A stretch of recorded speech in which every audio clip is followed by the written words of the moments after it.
ناوەندی شیکاریستاندار کاریگەری گوتارەکانی حیزبەکان بۆ هەڵبژاردن هەڵدەسەنگێنێت. کاریگەری لەسەر قەبارەی دەنگیان دەخاتە ڕوو. یەکێک لە ڕوونترین گوتارەکانی ئەم هەڵبژاردنە لە نێوان لایەنە سیاسیەکان گوتاری پارتی دیموکراتی کوردستانە کە لەسەر بنەمای بە دوژمن پیشاندانی بەغدا کار دەکات. واشی پیشان دەدا ئەوان پارێزەری کوردستانن لە داگیرکردن. سەرەڕای ئەوەی گوتارەکە چەوتە، بەڵام توانیوێتی پرسی دیکتاتۆریەت و ناشارەزایی ئیداری و داگیرکاری تورکیا لە ناو خاکی هەرێم و زۆربەی شکستە گەورەکانی بەو گوتارە تا ڕادەیەک داپۆشێت. بەتایبەت بۆ بەشێکی زۆر لەلایەنگرەکانی توانیوێتی سەرنجیان لەسەر موچە و داگیرکاری تر و راپۆرتی نێودەوڵەتی و لاوازی دیبلۆماسی بۆ گوازێتەوە بۆ سەر دوژمنداری بەغدا. لە کاتێکدا ئەو گوتارە بەپێی بنەماکانی ئەمنی قەومی کورد نادروستە، چونکە کورد لە بەغدا بە دەستورێکی تاکانە و پۆستی گرنگ حزوری هەیە. لە سەرۆک کۆمارەوە بۆ وەزیری دەرەوە، جێگری سەرۆکی وەزیران، جێگری سەرۆکی پەرلەمان، چەندین پۆستی دیکەی هەیە. سیاسەتی بەغداش تا ئێستا دوژمنایەتی قەوارە و بوونی کورد نییە، بەڵکو و کێشەی سیاسی و ئیداری هەیە.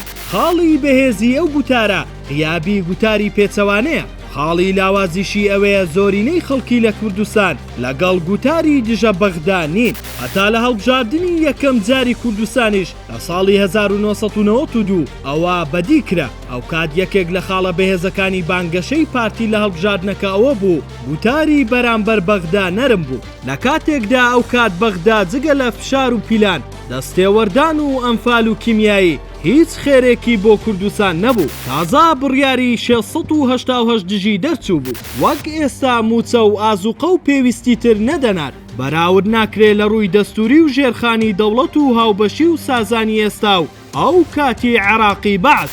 سایکۆلۆژیەتی دەنگدەری کورد لەگەڵ ئەوە نییە زۆر کێشەی بۆ دروست بکرێت، زیاتر لەگەڵ ڕێککەوتن لەگەڵ بەغدادایە. ئەوەی ئێستا دەرفەتی زیاتری بۆ پارتی دروست کردووە زۆر زەخت لەسەر ئەو سیاسەتا بکاتەوە.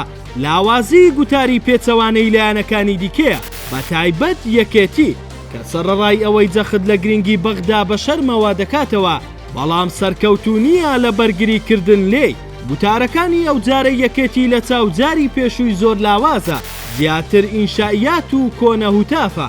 گوتاری ئەم جارە یەکێتی بە پێچەوانەی هەڵبژاردننی ڕابردوو شۆڕ نابێتەوە ناو خەڵک و کار لێک ناکات. تاکە خاڵی بەهێز بۆ یەکێتی لاوازی گوتاری ئۆپۆزیسیۆنە بەرامبەری کە سوودی لێ وەردەگرێت. وا پێدەچێ ئەو گوتەیە کە گوایە گوتارەکانی سەرۆکی یەکێتی لە هەڵبژاردننی ڕابردوو خزمەتی پارتی کردووە زۆر دوودڵی بۆ دروست کردوون. لە کاتێکە ئەو گوتەیە تەواو دەقیق نییە، ڕاستیەکەی بەو شێوەیە. بە پێی توێژینەوەی ستاندەر گوتارەکانی پێشویان زۆر کاریگەری لەسەر یەکێتی و جەماوەریش هەبوو، کەمێکیش بە پێچەوانە و کاردانەوە لەسەر لایەنگرانی پارتی.